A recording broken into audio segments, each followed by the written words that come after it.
আচ্ছা, আমরা যখন কোনো বাড়ি বা রাস্তা বানাই, ইঞ্জিনিয়াররা কেন এত মাটি পরীক্ষা করেন বলুন তো? কারণটা বেশ মজার। মাটি অনেকটা মানে ঝালমুড়ির মতো। ঝালমুড়ি? হ্যাঁ, এতে দেখুন কঠিন কণা থাকে, জল থাকে, আবার হাওয়াও থাকে। সব মেশানো। ও আচ্ছা।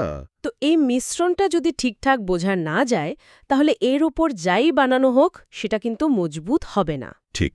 সেই জন্যই আজ আমরা সিভিল ইঞ্জিনিয়ারিংয়ের একটা খুব জরুরি বিষয় মাটির কিছু মৌলিক ভৌত আর সূচক বৈশিষ্ট্য নিয়ে একটু আলোচনা করব। একদম। আমরা চেষ্টা করব বুঝতে মাটি আসলে কি দিয়ে তৈরি, এর ভেতরের জিনিসগুলোর মধ্যে সম্পর্কটা কি, আর কেন এই বিষয়গুলো জানা একজন ইঞ্জিনিয়ারের জন্য এত অপরিহার্য। আমাদের লক্ষ্য হবে এই যে বেশ কঠিন শোনাচ্ছে ধারণাগুলো, এগুলোকে সহজ উপমা দিয়ে একেবারে পরিষ্কার করে ফেলা। ভিত তৈরির ভিতটা যাতে পাকা হয় আর কি। দারুণ। শুরু করা যাক তাহলে। হ্যাঁ, প্রথমে আসি মাটির গঠন নিয়ে। আমরা বলি মাটি একটা 3 ফেজ সিস্টেম, মানে ত্রিদশা প্রণালী। এটা কি অনেকটা স্পঞ্জের মতো? ঠিক ধরেছেন। স্পঞ্জের যেমন কঠিন অংশ থাকে, আবার জল বা হাওয়া ঢোকার জায়গাও থাকে, হ্যাঁ হ্যাঁ। মাটিও ঠিক তাই। মূলত ৩টে উপাদান: কঠিন কণা বা সলিড পার্টিকলস, জল মানে ওয়াটার, আর বায়ু বা এয়ার। আচ্ছা। এদের কার পরিমাণ কেমন সেটা বুঝতে আমরা কয়েকটা সূচক ব্যবহার করি। যেমন ধরুন জলীয় অংশ বা ওয়াটার কন্টেন্ট ডব্লিউ। মানে মাটিতে কতটা জল আছে সেটা? একদম।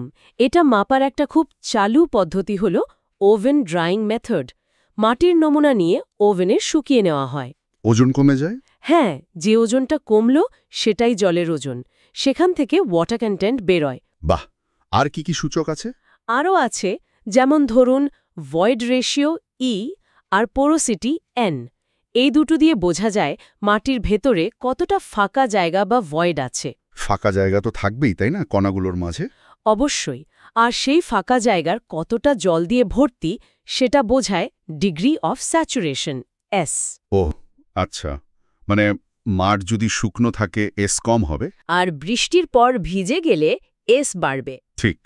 আর দানাদার মাটির বালি বা ওই ধরনের মাটির ঘনত্ব বুঝতে ডেনসিটি ইন্ডেক্স আইডি কাজে লাগে। বেশ। তাহলে মাটির এই 3টে দশার সম্পর্ক বুঝতে মূল সূচকগুলো কি কি মনে রাখতে হবে? এবার আসি মাটির ওজনের কথায়, ইউনিট ওয়েট। আচ্ছা। ভাবুন তো, একটা শুকনো ইট আর একটা ভেজা ইট, কোনটার ওজন বেশি? ভেজা ইটের, কারণ জল ঢুকেছে। ঠিক, মাটির ক্ষেত্রেও তাই। এর বিভিন্ন অবস্থার জন্য আমরা বিভিন্ন একক ওজন মাপি।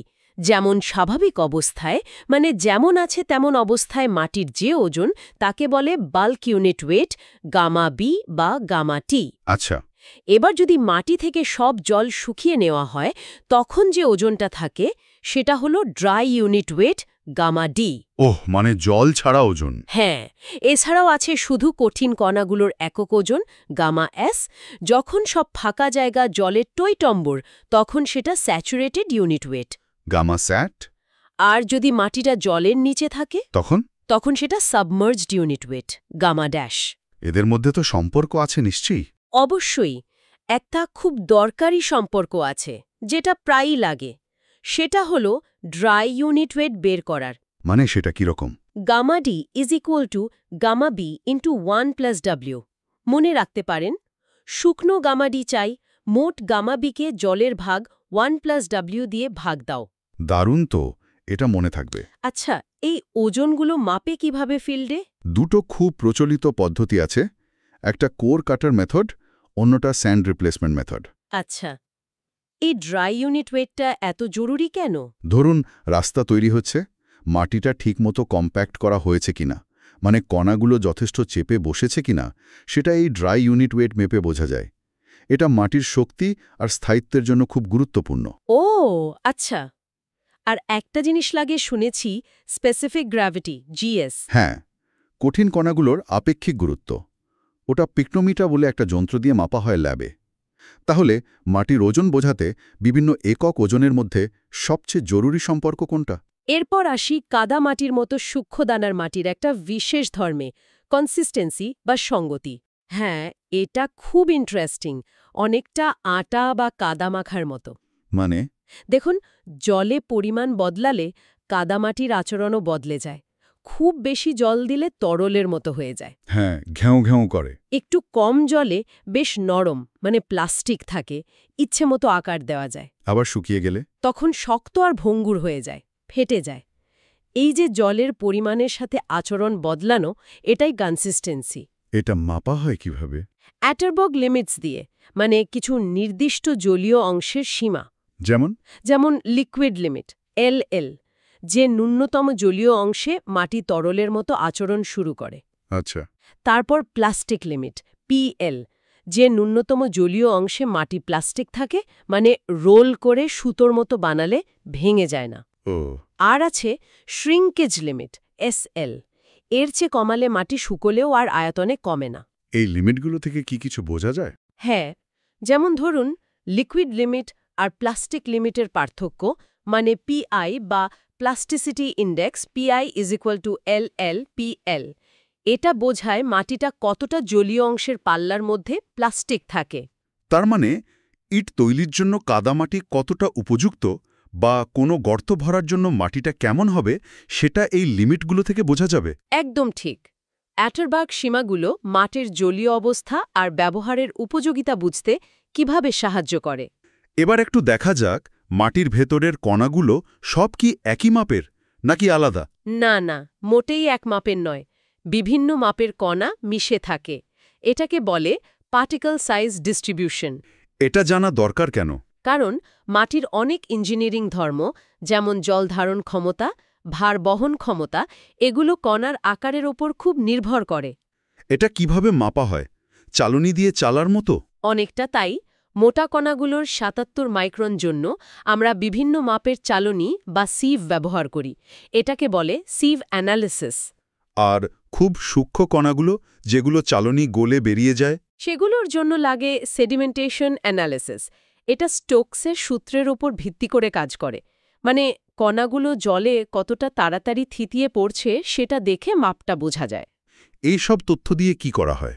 এই ডেটাগুলো দিয়ে একটা গ্রাফ আঁকা হয়, পার্টিকল সাইজ ডিস্ট্রিবিউশন কার্ভ। সেই গ্রাফটা দেখতে কেমন হয়? গ্রাফের আকার দেখে বোঝা যায় মাটিটা কেমন। ধরুন, যদি বিভিন্ন মাপের কণা ভালোভাবে মেশানো থাকে, তাকে বলে ওয়েল গ্রেডেড সয়েল।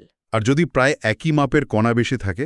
সেটাকে বলে ইউনিফর্মলি গ্রেডেড বা পুয়ারলি গ্রেডেড সয়েল। এই গ্রাফ থেকে আরও কিছু জরুরি জিনিস পাওয়া যায়, যেমন uniformity coefficient, CU, coefficient of curvature, CC।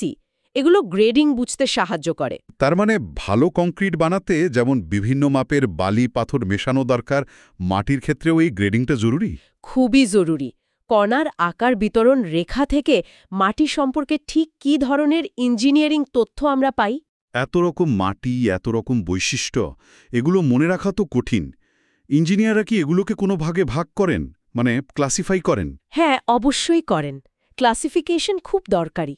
অনেকটা লাইব্রেরিতে যেমন বিষয় অনুযায়ী বই সাজানো থাকে, যাতে খুঁজে পেতে সুবিধা হয়। ঠিক ইঞ্জিনিয়ারদের মধ্যে যোগাযোগ রাখতে, নকশা তৈরি করতে একটা সাধারণ পদ্ধতি দরকার, যাতে সবাই একই নামে মাটিটাকে চিনতে পারে।